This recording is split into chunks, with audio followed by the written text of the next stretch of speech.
All right, back with a few more defensive use of a firearm incidents for you from this past week.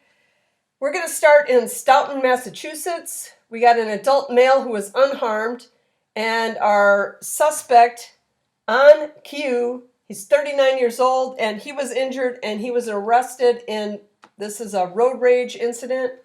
An argument between two people in Canton convenience store Wednesday night led to a road rage incident and a crash in Stoughton, Massachusetts.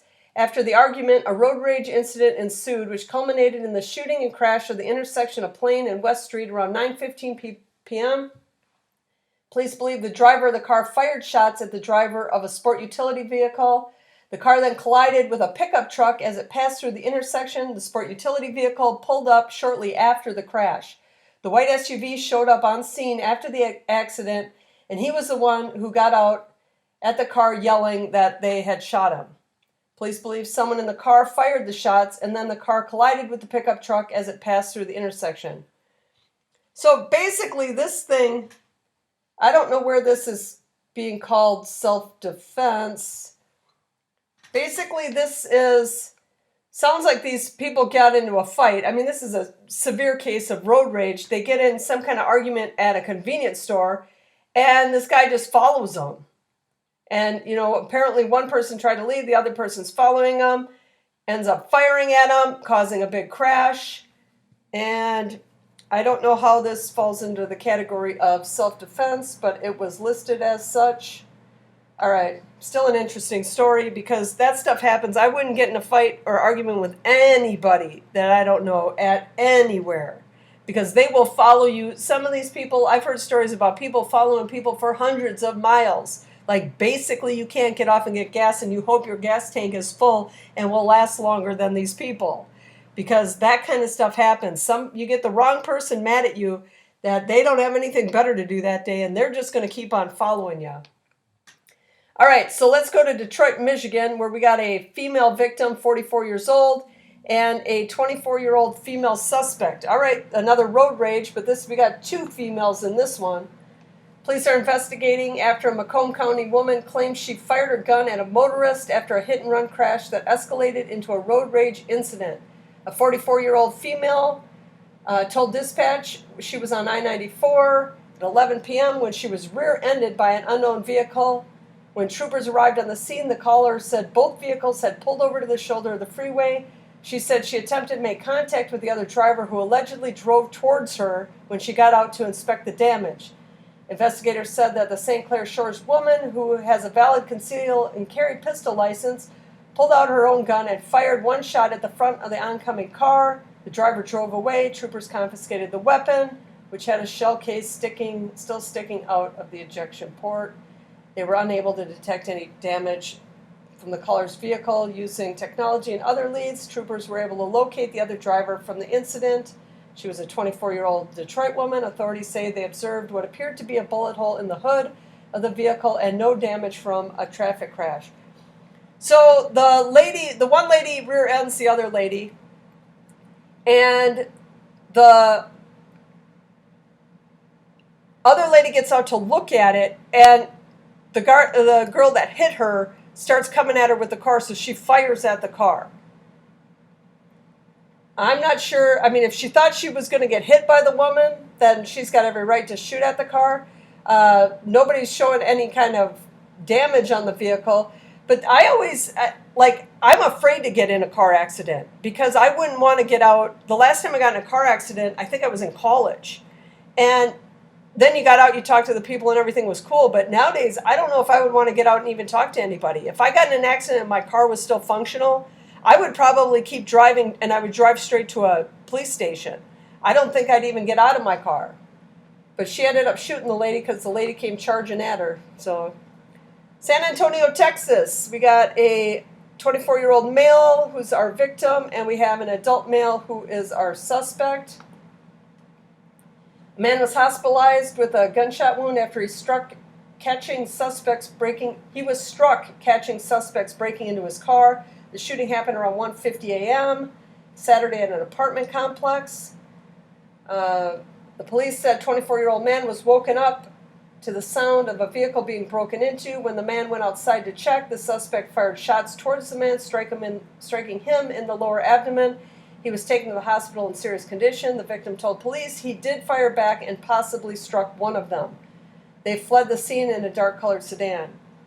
So this guy, a group of kids are breaking into his car. He goes out there and he ends up getting shot in the abdomen. He did fire off a shot back. Maybe he hit him, he says. He doesn't know, but he ended up...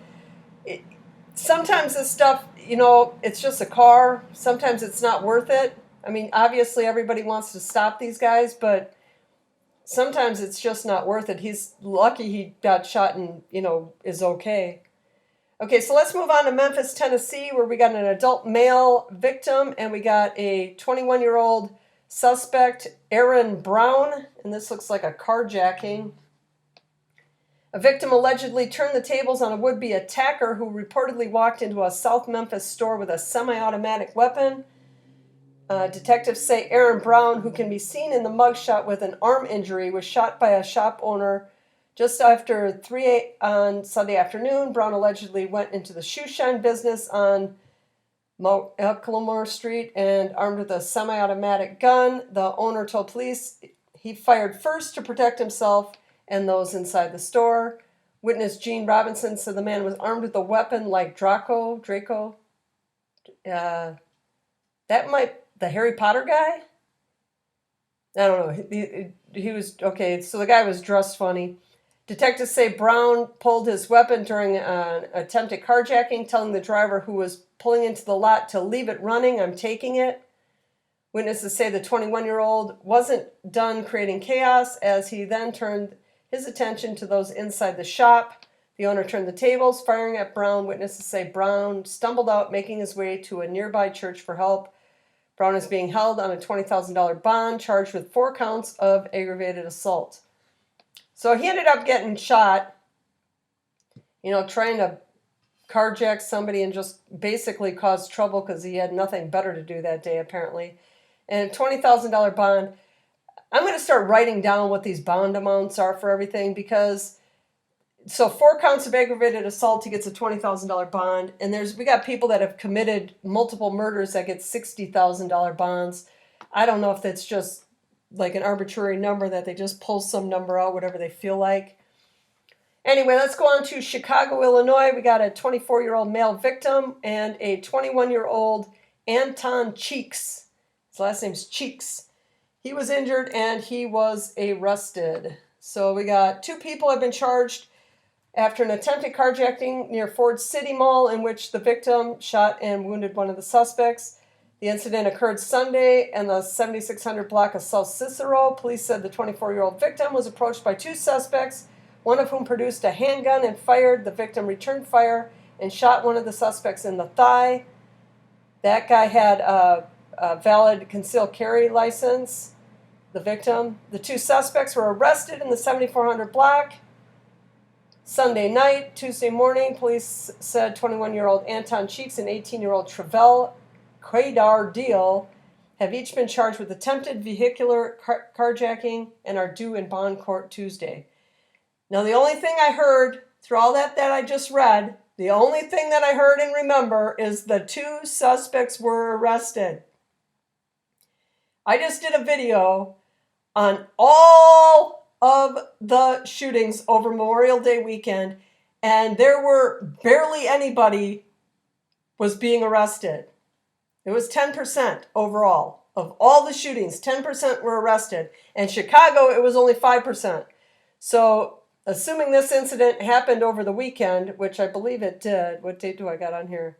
This one would have happened on Monday. So this was one of the ones from Chicago that there was an arrest for over the weekend. One of the shootings. Because they had 43 of them. But we can only arrest a couple people. 43, they had less than 5%. It was 4.6 or something like that percent of them had arrests in Chicago last weekend. All right. This, I think, is the last one in Aledo, Texas. We got a security guard who was unharmed, and we got 3 other victims, and we got a suspect, 3 victims that were injured, a security guard that was unharmed, and we got a suspect that was an adult male who was killed, and this happened, of course, at a bar. Okay, Fort Worth, Texas. A man wounded 3 people when he opened fire in the parking lot of a Texas strip club early Sunday before being fatally shot by the club's armed security. The man opened fire in the direction of people in the parking lot after being asked to leave following a fight inside Temptations Cabaret. The 3 people who were shot by the suspect were hospitalized and were expected to survive. The suspect died at the hospital. Earlier this month, 2 people were wounded after being stabbed at the club. Okay, this is a classy place. All right, Tarrant Commissioner said he requested the county officials take all necessary and legal steps to close the club. So they had a stabbing earlier this month, and now they got people shot in the parking lot because they asked a guy to leave. And you know what happens when they ask a guy to leave? Anybody that listens to Stock Nation, he always used to say over and over and over and over. And I'm not even going to put a race on it, but if somebody is asked to leave, you leave because they're going to come back with a gun. And that's exactly what happened at this high-classy Temptations Cabaret strip club in Fort Worth, Texas. Anyway, that was the last one I got for you today, but I'll be back next week with more self-defense stories for you. Thanks for watching, and I'll catch you next week.